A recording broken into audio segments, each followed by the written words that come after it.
Hi, I am Dr. Umesh Bareja, Senior Consultant Ophthalmologist based in South Delhi. आज इस video में मैं एक इम्पॉर्टेंट आई कंडीशन के बारे में डिस्कस करूंगा जिसको बोलते हैं केराटोकोनस। अब केराटोकोनस क्या है? केराटोकोनस बेसिकली हमारे आँख के आगे एक शीशा होता है जिसको कॉर्निया बोलते हैं, उसकी कर्वेचर जो है वो ज़्यादा हो जाती है, कॉर्निया थिन हो जाती है और पेशेंट्स का हाई स्फेरिकल और सिलेंडर नंबर आने का चांस होता है, जो कि कई बार ग्लासेस से पूरा भी करेक्ट नहीं होता। अब मोस्ट ऑफ द टाइम्स ये under the age of 15 to 20 years होता है। इस वीडियो में मैं कुछ कंडीशंस या कुछ फैक्टर्स डिस्क्राइब करूंगा जिसमें केराटोकोनस के चांसेस ज़्यादा होते हैं। जो सबसे इम्पोर्टेंट केराटोकोनस के लिए चीज़ मानी जाती है वो है फैमिली हिस्ट्री। अगर किसी की फैमिली में केराटोकोनस की हिस्ट्री है तो उसको even under the age of 10 years अपनी आइज़ का जांच कराना चाहिए ताकि केराटोकोनस को जल्दी से जल्दी डिटेक्ट किया जा सके और अगर कोई ट्रीटमेंट का ज़रूरत है तो वो स्टार्ट की जा सके। जो दूसरा इम्पोर्टेंट फैक्टर केराटोकोनस के लिए है वो है एलर्जी। अगर एलर्जी में साथ स्टेरॉइड यूज़ किए हों तो उसमें भी केराटोकोनस के चांसेस ज़्यादा होते हैं। तीसरा फैक्टर जो केराटोकोनस के लिए इम्पोर्टेंट माना जाता है वो है आइज़ को रब करना।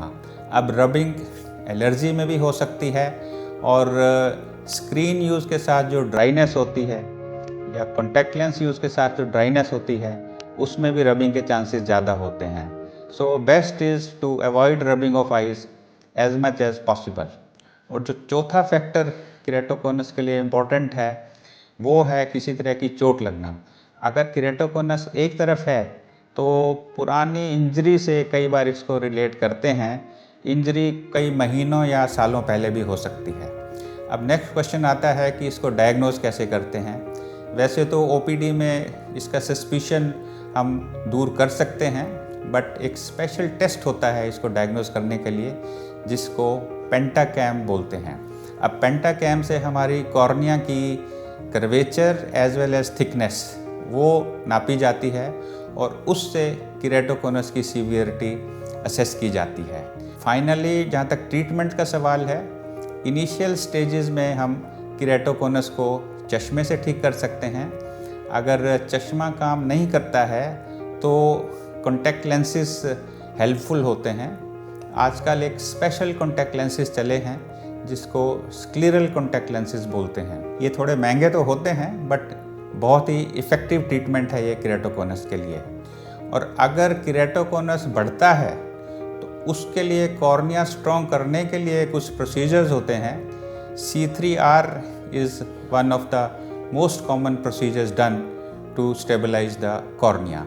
इसके अलावा इंट्राकॉर्नियल सेगमेंट्स, DALK और कॉर्नियल ग्राफ्टिंग, इन प्रोसीजर से भी केराटोकोनस के पेशेंट्स को हेल्प किया जा सकता है। सो टू समराइज, केराटोकोनस एक अनकॉमन कंडीशन है, बट इसके लिए ट्रीटमेंट मोडालिटीज़ पिछले 10-20 साल में काफ़ी ज़्यादा अच्छी डेवलप हुई हैं एंड सब तरह के केराटोकोनस पेशेंट्स को किसी न किसी तरीके से हेल्प किया जा सकता है। I hope you like my video.